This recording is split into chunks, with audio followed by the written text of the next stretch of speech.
Muy buenos días, muy buenas tardes, apreciados suscriptores al canal de YouTube de Medinet. Hoy tenemos el placer de nuevamente nuestro invitado estrella, el doctor Oscar Jaime Moreno, eh, que nos va a cerrar el ciclo de charlas alrededor de el tema que hemos titulado Los 18 años ocultos en la vida de Jesús. Sin más preámbulos, Oscar, adelante. Yendo a la infancia de Jesús, hay pocas referencias en los evangelios canónicos acerca de la infancia. El evangelio de Mateo, por ejemplo, tiene pasajes donde habla de la huida de Jesús en brazos de sus padres a Egipto, del regreso y restablecimiento en Nazaret, cómo fue visto por sus discípulos como un nuevo Moisés y cómo la presencia de Jesús cumplió las profecías que estaban en el Antiguo Testamento acerca de la llegada de un Mesías. Acá tengo referencias que ustedes podrán ver luego en la grabación, no los quiero demorar demasiado, pero hay referencias en los evangelios canónicos como el Evangelio de Lucas. También hay referencias en los evangelios que no fueron incluidos en la Biblia oficial, que son los evangelios apócrifos. Existe también muchas referencias infancia de Jesús, más que los evangelios canónicos.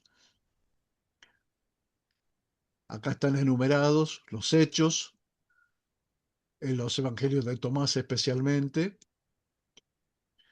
Otra pregunta que surge es si Jesús estuvo en otros lugares fuera de Israel, si estuvo en otros continentes y, por ejemplo, los miembros de la Iglesia de Jesucristo de los Santos de los Últimos Días, los que llamamos mormones, que tienen su sede en el estado de Utah, en Estados Unidos, en su libro principal, que es el libro de Mormón, sostienen que Jesús estuvo presente en América del Norte en su resurrección y está citado Jesús en el libro 3 de Nefi, en los capítulos 11 y 26, de manera que ellos oficialmente en su libro sagrado, que es el libro de Mormón, refieren que Jesús estuvo en América del Norte y lo sostienen.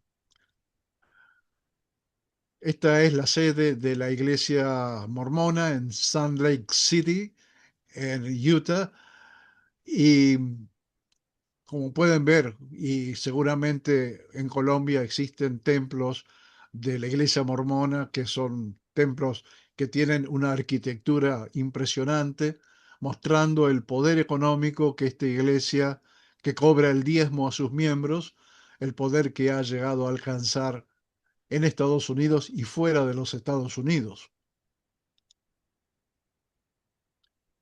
Otra versión sostiene que Jesús estuvo en las Islas Británicas y que hay algunas evidencias arqueológicas de que Jesús estuvo junto a su padrino, Jesús de Arimatea, José de Arimatea, que era un hombre de negocios y que era o amigo de la familia de Jesús, y que cuando Jesús era un joven adolescente lo llevó en sus viajes y estuvo en las Islas Británicas, aunque muchos otros historiadores descartan esta historia como falsa.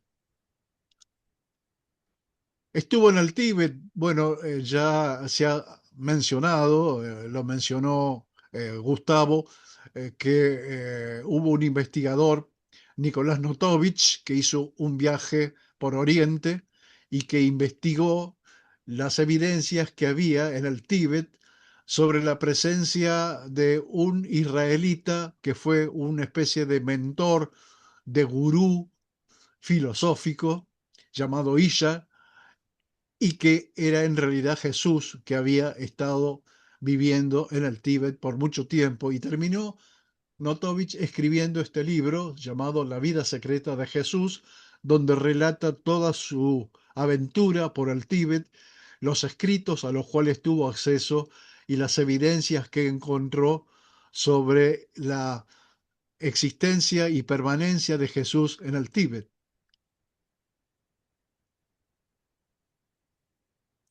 Otra pregunta es si murió Jesús en la cruz.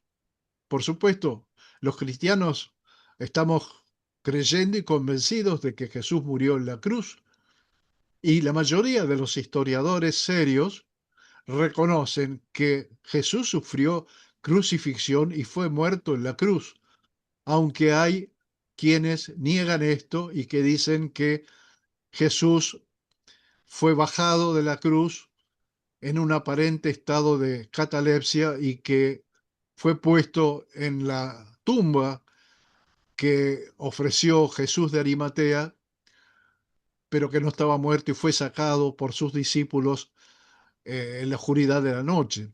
Por eso, al día siguiente, a pesar de que Pilato había puesto una guardia de soldados para que nadie pueda robar el cadáver, apareció vacía la tumba, y argumentan de que Jesús fue sacado por sus discípulos para poder sostener el mito que luego surgió sobre la resurrección.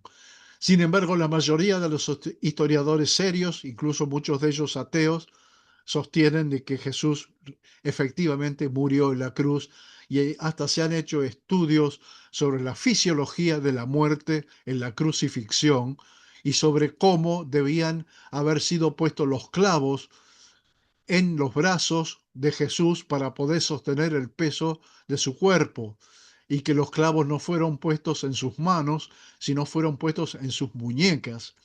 Y esta hipótesis anátomo-fisiológica fue sostenida por el estudio del manto de Turín, de manera que hay históricas, evidencias en los evangelios, evidencias en el manto de Turín, que se cree que perteneció al manto que envolvió el cuerpo de Jesús, de que Jesús fue crucificado y que Jesús murió en la cruz. Acerca de la resurrección, que es uno de los eventos centrales del cristianismo y que se festeja en la semana de Pascua, según los evangelios, el sepulcro fue encontrado vacío el domingo por la mañana, y Jesús se apareció a sus discípulos 3 días después, demostrando su triunfo sobre la muerte. El hecho de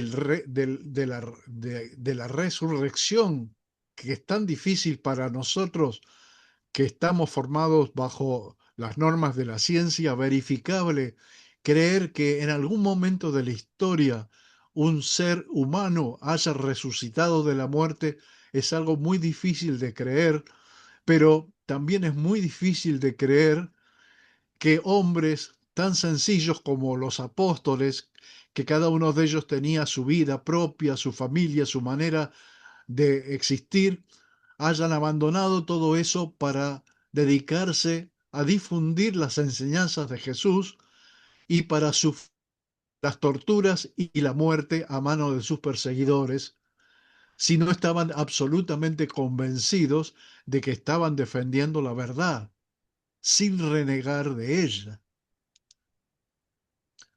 Isaías había profetizado la llegada de un profeta 500 años antes de la aparición de Jesús. La tumba estaba vacía y la vieron decenas de personas. Y como les dije antes, sus discípulos dieron su vida tras sufrir persecuciones y torturas, y nunca renunciaron a su relato.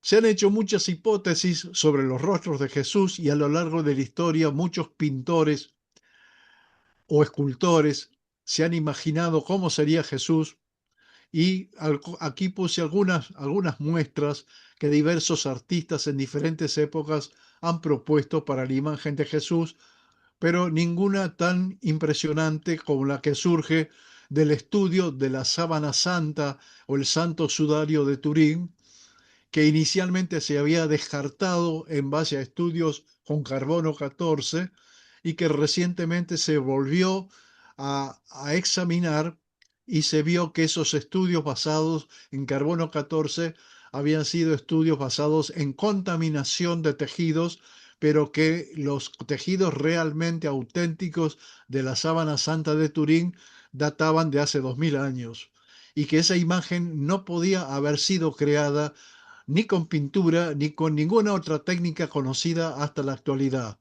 Se cree que es una especie de negativo fotográfico sobre una tela de lino de 4 metros de largo por 2 metros de ancho y que no existe incluso en la actualidad una técnica que pueda generar una imagen en negativo sobre una tela de lino como la que está impregnada en la sábana santa de Jesús, que es una imagen, es un negativo fotográfico. Y el rostro de Jesús examinado en detalle, está representado en esta imagen y con análisis mediante la digitalización y la inteligencia artificial se ha logrado reconstruir en 3D la imagen del hombre cuyo cuerpo y cuyo rostro quedaron impresos en, en este tejido de lino que data de hace 2000 años. ¿Jesús era Dios? Otra de las preguntas. Estudiando las religiones, encontramos que ha habido muchos avatares que han sido seres con conocimientos superiores, filosóficos y religiosos, que aparecieron a la humanidad en diversos momentos de su historia, tal como Moisés, Buda, Confucio, Jesucristo, Mahoma, pero el único que dijo ser Dios, el único que dijo ser uno con el Padre, fue Jesucristo. Y acá surge un tema que es difícil de entender, que es la consideración de que creemos en un único Dios, somos monoteístas, pero creemos que Jesús tiene tres componentes o tres roles, como se dice actualmente: el Padre, el Hijo y el Espíritu Santo. Sería como nosotros que somos médicos o psicólogos, pero también somos padres, pero también somos hijos, pero también somos esposos o esposas, de manera que somos una sola persona, pero cumplimos diferentes roles en diferentes ambientes. Y de la misma manera, este es Dios único, monoteístas como somos, ha tenido diversos roles y esos tres roles básicos son el del Padre, el Hijo y el Espíritu Santo. Y por su lado, la física cuántica nos muestra que todos los hechos tienen múltiples configuraciones y que recién cuando los observamos, una de esas configuraciones es la que podemos ver, a lo cual del punto de vista físico se lo llama el colapso del estado de onda o el colapso de función de onda.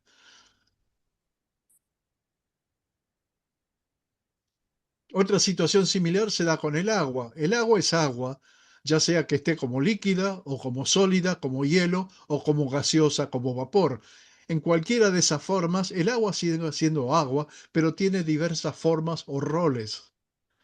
Sería un punto de comparación para tratar de entender esta idea de la Trinidad, que se tomó por decisión en Concilio de Nicea en el año 325 después de Cristo, donde había partidarios del concepto de que Jesús era un sabio pero no era Dios, y otros que sostenían que Jesús era Dios.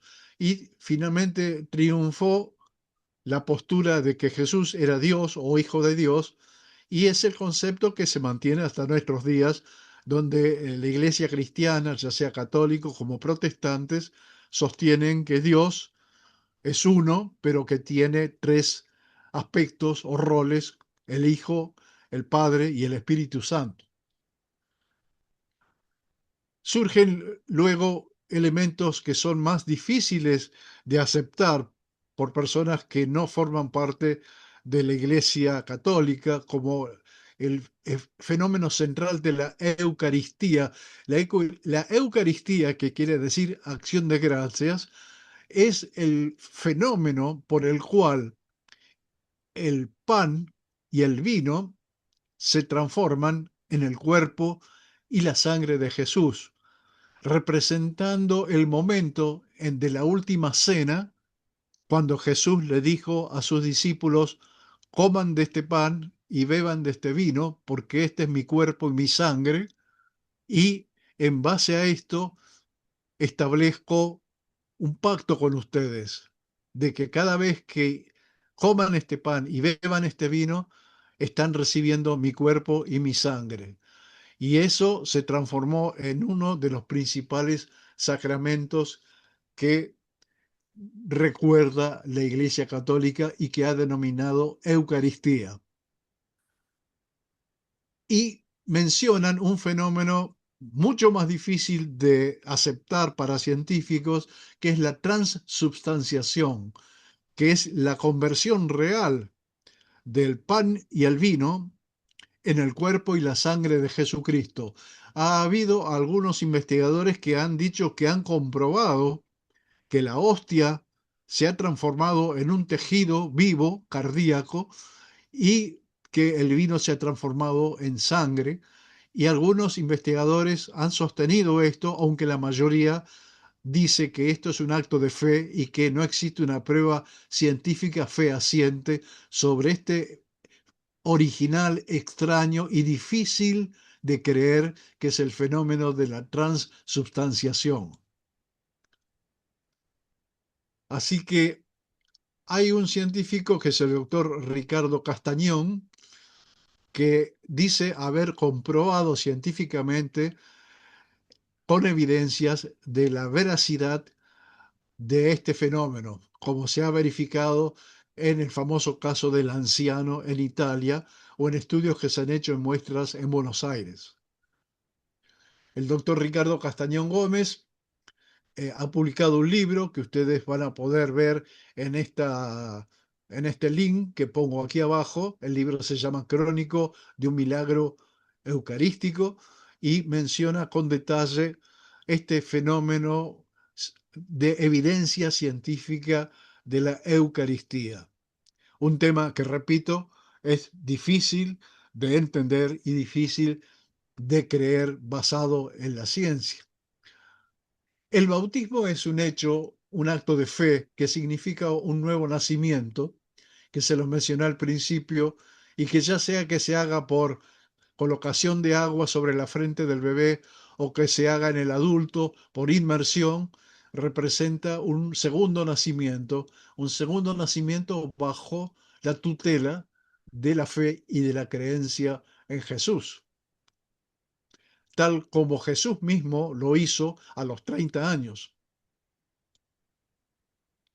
Jesús, a los 30 años, cuando comenzó su predicación, le pidió a Juan el Bautista que lo bautice.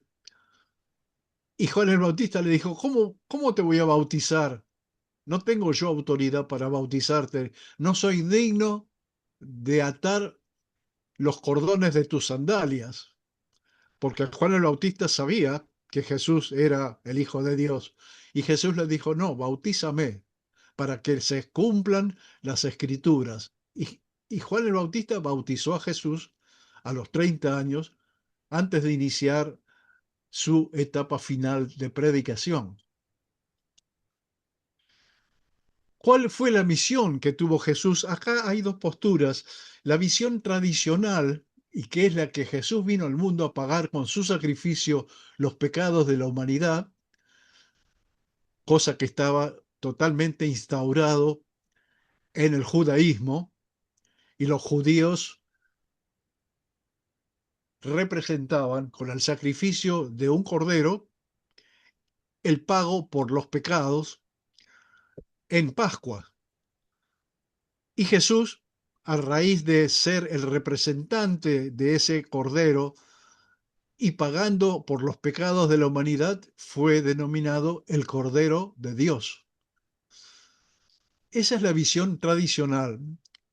Y la visión gnóstica, que está teniendo poco a poco cada vez más auge, y que va a ser muy bien representada por la continuación de la película sobre la pasión de Jesús, la película que va a estrenar Mel Gibson el próximo año 2027, basado en la resurrección, y está basado en la visión gnóstica y la visión de la Biblia de Etiopía. Esta visión gnóstica dice que la misión principal de Jesús fue venir a recordarnos que cada uno de nosotros posee en su interior una chispa divina, que tenemos una porción divina, una porción de Dios dentro nuestro, y que nuestro cuerpo, tal cual como lo dicen los evangelios oficiales y los evangelios apócrifos, nuestro cuerpo es un templo, y que en ese templo reside esta chispa divina que Jesús vino a recordarnos que tenemos y que existe. Esa es la visión gnóstica. Respecto a lo que dijo Jesús sobre su propia misión, Jesús dijo: no penséis que he venido para abolir la ley o los profetas. No he venido para abolir, sino para cumplir. La ley son los escritos, el Viejo Testamento, el Talmud, y los profetas son las anunciaciones que hicieron los profetas del Antiguo Testamento sobre la llegada del Mesías. Y Jesús dijo: yo no vine a reemplazar lo que dicen la ley y los profetas, vine a cumplir las profecías. De manera que él resumió la ley y los profetas con esta frase: amar a Dios con todo el corazón, alma y mente, y amar al prójimo como a uno mismo. Y enseñó que estos dos mandamientos son la base de la cual depende toda la ley y, y todos los profetas. Ahora, nosotros en nuestra vida cotidiana contemplamos enormes cantidades de desastres en el mundo a nivel individual: la soledad, la depresión y el suicidio, la muerte, las penas, las desgracias de la guerra, las tentaciones. Y nos preguntamos, si existe Dios, ¿cómo es posible que existan todas estas cosas? ¿Por qué Dios no interviene y pone fin a este padecer que tenemos en este mundo? Yo recuerdo que en una entrevista que le hicieron al Papa Juan Pablo II, cuando él visitó las ruinas de Auschwitz de la vieja Alemania nazi, él siendo el Papa, el padre de la Iglesia Católica, y caminando por Auschwitz, pensó: ¿dónde estaba Dios cuando esto ocurría? Siendo el Papa, se le pasó por la cabeza la idea: ¿cómo puede ser que Dios haya permitido que esto ocurra?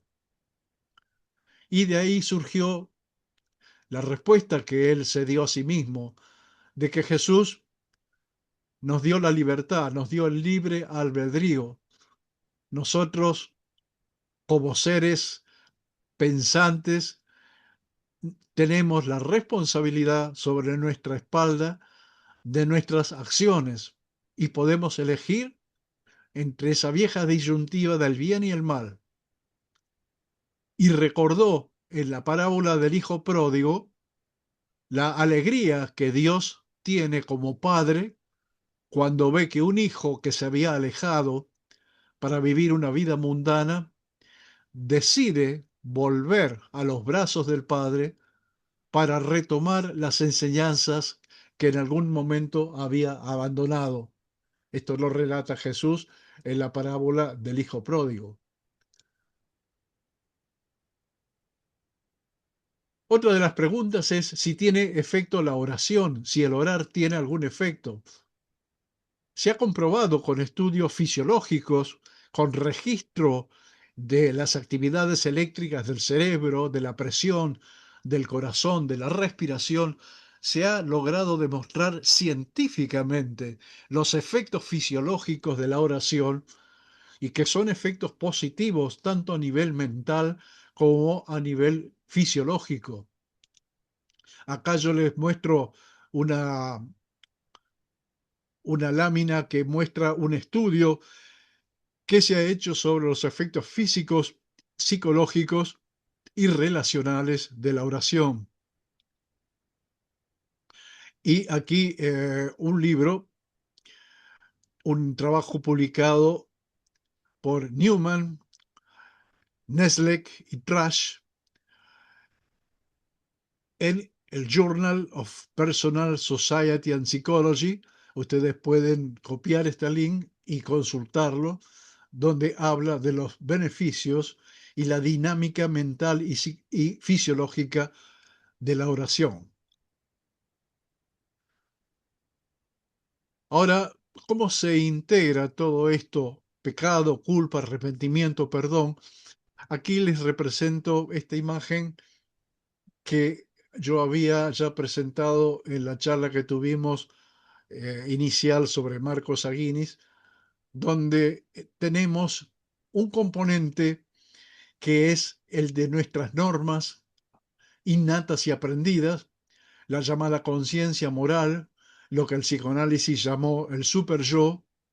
Por un lado tenemos eso, por el otro lado tenemos lo que soñamos, lo que pensamos, lo que decimos, lo que hacemos, y el super yo analiza lo que hacemos y lo que pensamos y lo compara con lo que creemos, y ahí decide si estamos siendo coherentes o no. Si somos coherentes, no hay transgresión y vivimos en paz con tranquilidad de conciencia, pero si no somos coherentes y si hubo una transgresión, empezamos a sentir el peso de la culpa, que es un dolor del alma. Es un dolor del alma que puede llegar a ser tan penoso que puede llevar a la depresión y el suicidio, y que la manera de superar ese dolor del alma es mediante el perdón, a través del reconocimiento, la confesión, el arrepentimiento y la reparación, y en muchos casos el sacrificio de otro ser, animal o humano, que paga por el pecado, eliminando de esa manera la culpa. Este es un intento de integrar de una manera gráfica y visual los conceptos que hemos ido desgranando a medida de esta charla. Con respecto a los milagros, bueno, ¿qué es un milagro? Es una intervención prodigiosa y significativa sobre los hechos de la naturaleza. Hubo un joven que desde ya de muy pequeño se interesó por los milagros y la historia de la cristiandad, que fue Carlos Acutis, que fue el primer santo de este tercer milenio, reconocido por la Iglesia Católica, San Carlo Acutis, que falleció a los 15 años víctima de una leucemia y había creado un sitio web que recopilaba todos los milagros que habían sido comprobados por la Iglesia Católica y que se encuentran en un sitio web creado por este joven creyente que era un talento de la informática. Y acá está la página inicial del sitio web creado por él con el link al cual ustedes podrán acceder si quieren explorar más en profundidad la vida y la obra de Carlo Acutis, que ahora es San Carlo Acutis, porque ha sido reconocido como santo por la Iglesia Católica. Y acá está representado lo que hemos comentado antes de que tanto en los evangelios canónicos como los apócrifos está reconocido que nuestro cuerpo es un templo y que ese templo alberga una chispa divina. No es un invento de la nueva era, está documentado en los escritos del Nuevo Testamento y en los evangelios apócrifos que fueron dejados de lado en el concilio de Nicea. Muchas religiones aceptan de que el cuerpo es un templo. No solamente el cristianismo, sino también el judaísmo, el islam, el hinduismo, el taoísmo, el budismo, el jainismo, el sikhismo. Todas estas religiones y grandes concepciones filosóficas han sostenido siempre que nuestro cuerpo es un templo y que llevamos una chispa divina en su interior.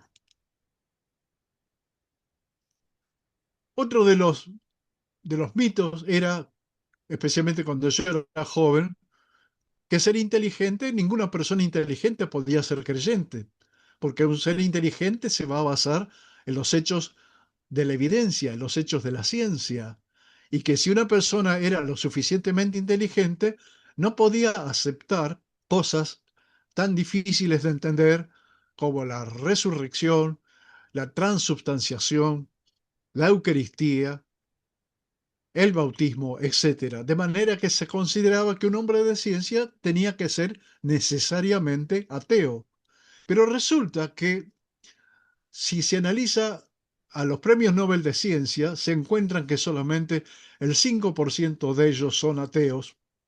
Y son ateos por soberbia, por no sentirse por debajo de una autoridad, por no cambiar de vida, por estar enojados con Dios o, como dicen algunos psicólogos, por haber tenido una mala relación con su padre.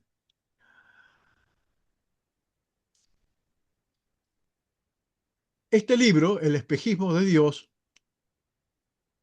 sostiene que la idea de Dios es un espejismo, es una creación de la mente humana, una especie de delirio. Y publicó este libro que se llama El espejismo de Dios, que ustedes pueden consultar también en la web, donde analiza todos los hechos de la ciencia que aprueban la irracionalidad de la fe y el impacto de las religiones en la historia del ser humano. Y este otro escritor,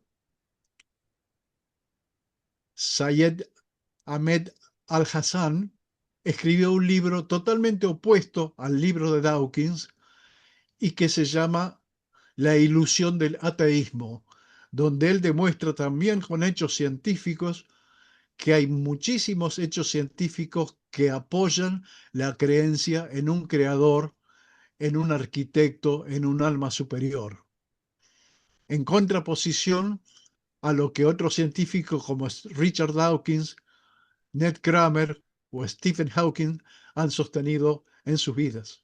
Este libro se llama La ilusión del ateísmo o la fantasía del ateísmo.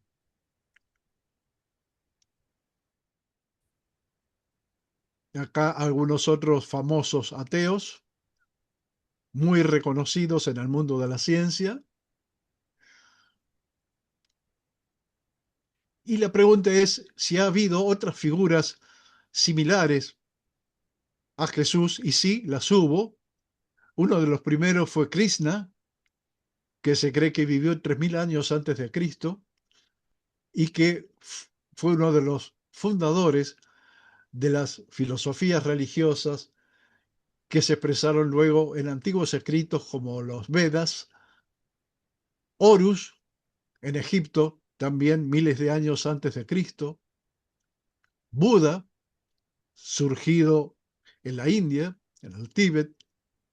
Osiris, Mitra, Dionisio, Zaratustra en Persia, Mahoma, años después de Cristo, han sido avatares que si ustedes estudian la vida van a encontrar muchas coincidencias con la historia de la vida de Jesús, desde el nacimiento de una mujer, de una virgen, hasta la muerte, la tortura e incluso la resurrección y las enseñanzas que estos avatares han dejado. Aquí está Krishna, es la figura central del Bhagavad Gita, que es uno de los libros clave de la religión hindú, donde imparte sabiduría espiritual y amor. Y aquí les aconsejo, si les interesa este tema, consultar este video, les dejo el link, que es un estudio de las similitudes sorprendentes que hubo entre Jesús y otros dioses antiguos, que hacen ver que Jesús fue uno de los muchos avatares que aparecieron a lo largo de la historia, enseñando la bondad, la compasión y que Jesús reunió de una manera magistral en sus enseñanzas. Y esto es una visión de la ciencia actual. Recientemente, en el 18 de abril del corriente año, The Economist, que es una publicación muy prestigiosa de economía mundial, puso en la tapa, en la portada, representados como dioses griegos a estos personajes de la tecnología actual y de la inteligencia artificial, como Sam Altman de OpenAI, Demis Hassabis de Google DeepMind, Elon Musk de AI, Mark Zuckerberg de Meta y Darío Amodei de Anthropic. Y todos estos dioses griegos de la actualidad están siendo observados. Si ustedes miran esta figura chiquitita que está de espaldas, es un robot que representa la inteligencia artificial que nos está mirando y está mirando a nuestros líderes tecnológicos. Y vaya a saber qué es lo que la inteligencia artificial va a terminar haciendo tras observar a estos íconos tecnológicos de nuestra era actual. Y por eso presenta The Economist en su número del 16 del pasado mes de abril esta nueva alternativa que se abre con la pregunta: ¿será la inteligencia artificial quien va a reemplazar las religiones o va a ser una síntesis basado en la tecnología con estos dioses modernos de la tecnología? Aquí está el detalle, el trabajo que figura en el interior de la revista, que dice: América se despierta ante el poder peligroso de la inteligencia artificial.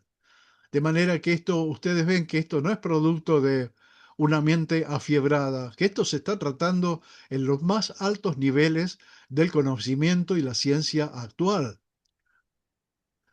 Tal es así que ha surgido algo que quizás ustedes no tengan noticias, que se llama crustafarianismo. Se ha creado una red social parecida a Facebook, pero que es solamente para inteligencias artificiales. Nosotros los humanos no podemos participar de esta red social porque es una red social creada para inteligencias artificiales utilizando una plataforma que se llama Moltbook. Moltbook significa el libro de las caparazones. ¿Por qué caparazones? Porque cada una de las inteligencias artificiales participa adoptando un rol, adoptando el papel de un avatar que intercambia ideas, intercambia iniciativas y va evolucionando progresivamente y va cambiando de caparazón a medida que avanza en el desarrollo del pensamiento sobre Dios o sobre los avatares, sobre la existencia, sobre la finalidad de la vida.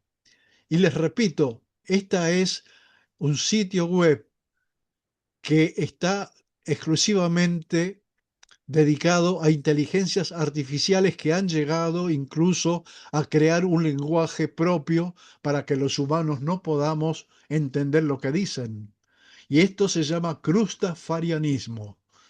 Es el futuro viviendo en el día de hoy. Mientras tanto, en la Argentina recientemente ha llegado un avatar de la tecnología que dirige la tecnología Palantir, que es un centro de información que analiza la información proveniente de diversos centros del mundo y que pretende manejar todo el conocimiento y dar las herramientas para el manejo de la humanidad. Y el director de esta estructura llamada Palantir ha venido a la Argentina y se ha establecido en la Argentina y ha comprado una casa en uno de los barrios más exclusivos y costosos de Buenos Aires por un valor de 12 millones de dólares y se ha venido a establecer, o casualidad, en la Argentina. Por alguna razón lo ha hecho y se ha reunido con el actual presidente de la nación.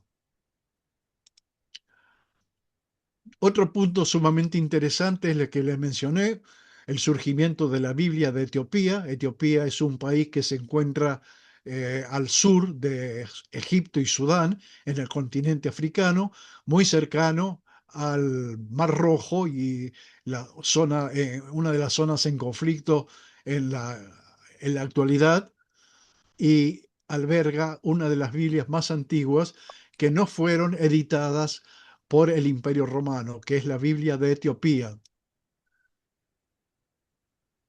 la cual pueden acceder comprándola, pueden comprar la Biblia de Etiopía, que tiene 81 libros, a diferencia de la Biblia convencional, que tiene 66 libros. Esta Biblia de Etiopía tiene muchos libros que no figuran ni en la Biblia católica ni en la Biblia protestante. Y Mel Gibson, que ha dedicado sus últimos 15 años a estudiar todo esto, ha construido el guión de su segunda película sobre Jesús, que se va a estrenar en el 2027, en marzo y en mayo, con el título La Resurrección, basada en gran parte en los nuevos conocimientos que surgen de esta antigua Biblia que ha permanecido oculta durante cientos o miles de años. Acá hay en más detalle resumidos las diferencias entre los libros de la Biblia católica, la Biblia protestante y la Biblia de Etiopía, que no voy a entrar en detalle porque no hay tiempo. Mientras tanto, en el mundo hay más de 50 guerras. En rojo se muestran las zonas donde hay las guerras más crueles. Ven Medio Oriente, ven África, ven Centroamérica, que son las zonas más calientes del punto de vista guerrero, con grandes crueldades que se cometen en distintas partes del mundo. Vemos la crueldad a nivel humano, a nivel individual, con el crecimiento de la enfermedad depresiva, con el crecimiento de los suicidios, que se transformó en una de las principales causas de muerte entre los jóvenes. Y seguimos preguntándonos cómo es posible que todo esto exista. Así que antes de terminar, si tienen interés en profundizar, hay dos libros más que yo les comparto, les puedo compartir por vía web, que es el libro de Murray Harris, Tres preguntas clave sobre Jesús, y un libro más clásico de Ramón Cue, Mi Cristo Roto. Y bueno, y aquí estamos ante distintos caminos, distintas disyuntivas. Cada uno de nosotros está libre de examinar estas y otras evidencias y otros razonamientos para elegir qué camino vamos a tomar. Y finalmente, ¿en qué creo yo? Actualmente, ya próximo a cumplir los 80 años y con la mayor parte de mi vida ya recorrida, yo creo que existe una mente superior, un creador, que ha creado el universo macrocósmico y el universo microcósmico, que es una inteligencia que no podemos abarcar y que ha creado leyes y reglas bajo las cuales se gobierna el mundo del cosmos y el mundo microscópico. Yo creo que esa inteligencia existe y creo que Jesús fue el principal avatar que llegó al mundo para enseñarnos a vivir en este macro y microcosmos con una chispa divina en nuestro interior. Hasta aquí he podido llegar. Muchas gracias.